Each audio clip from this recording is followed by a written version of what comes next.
Satoru Gojo, the strongest jujutsu केसन की पूरी दुनिया इस अकेले बंदे की इर्द गिर्द घूमती है।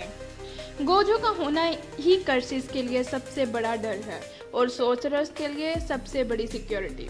लेकिन क्या आपने कभी सोचा है कि अगर जुजुत्सु हाई के उस हिडन इन्वेंट्री आर्क में जब तोजी फुशिगुरो ने गोजो के गले पर अपनी तलवार चलाई थी, अगर उस वक्त गोजो का द अवेकनिंग हुआ ही ना होता?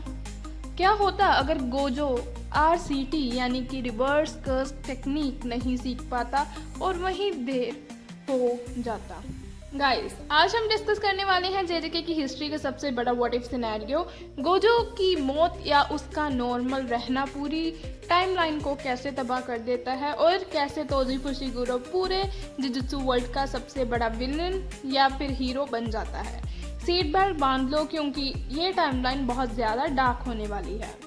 सबसे पहले बात करते हैं उस इमीडिएट मूवमेंट की। रियल टाइमलाइन में गोजो बचा और उसने तोजी को ख़त्म किया, लेकिन हमारी इस ऑल्टरनेट टाइमलाइन में Gojo is dead. Toji Fushiguro बिना किसी रुकावट के रिको को मार देता है और सुगुरो गेटो को बुरी तरह हरा देता है।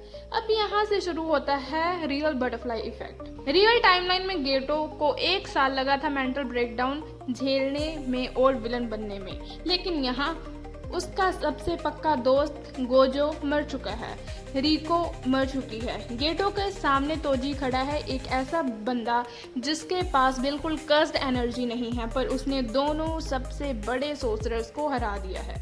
गेटो का नॉन सोर्सरर्स यानी कि मंकीज से नफरत करने का प्रोसेस जो 1 साल चलना था वो वहीं 1 दिन में कंप्लीट हो जाएगा। गेटो के अंदर का डिप्रेशन और गुस्सा नेक्स्ट लेवल पर होगा। गोजो का मरना मतलब जुजुत्सु हाई का सबसे बड़ा एसेट खोना। हायर अप्स पैनिक मोड में चले जाएंगे। शोको जो अकेली RCT यूजर बची है उस पर प्रेशर बहुत ज़्यादा बढ़ जाएगा। जुजुत्सु सोसाइटी के पास अब कर्सिस को डरा कर रखने के लिए कोई गॉड नहीं बचा है। चलिए अब टाइमलाइन में थोड़ा आगे बढ़ते हैं। गोजो के बिना जुजुत्सु वर्ल्ड का बैलेंस पूरी तरह बिगड़ चुका है। कर्सिस अब पहले से ज़्यादा स्ट्रॉन्ग हैं और जल्दी पैदा हो रहे हैं क्योंकि गोजो का डर खत्म हो चुका है। ओरिजिनल टाइमलाइन में गोजो की वजह से गेटो छुप कर अपनी आर्मी बना रहा था, लेकिन यहाँ उसको रोकने वाला कोई नहीं है। गेटो बहुत जल्दी मंकी फ्री वर्ल्ड के प्लान को एग्जीक्यूट करेगा। यूटा का क्या होगा? जब यूटा का केस सामने आएगा रिका का कर्स, तो जुजुत्सु हाई के पास गोजो नहीं होगा तो यूटा को प्रोटेक्ट कौन करेगा? हायर अप्स यूटा को तुरंत एग्जीक्यूट करने का ऑर्डर दे देंगे। बट वेट, गेटो ये देख रहा है और देखकर यूटा को खुद रेस्क्यू कर लेगा और रिका की पावर को अपने फायदे के लिए यूज करेगा। यानी यूटा अब जुजुत्सु हाई का हीरो नहीं बल्कि गेटो का सबसे खतरनाक वेपन बन जाएगा। नाइट परेड ऑफ 100 डीमंस की कोई ज़रूरत नहीं पड़ेगी क्योंकि गेटो अकेले ही जुजुत्सु हाई को ओवरराइड कर देगा। अब आते हैं हमारी कहानी के मेन कैरेक्टर्स पर, मेगुमी फुशिगुरो और यूजी इतादोरी। इनकी जिंदगी पर क्या असर पड़ेगा? गोजो ने मेगुमी को जेनिन क्लैन से बचाया था और उसकी फंडिंग की थी। अगर गोजो नहीं है तो तोजी मेगुमी को जेनिन क्लैन को बेच देगा।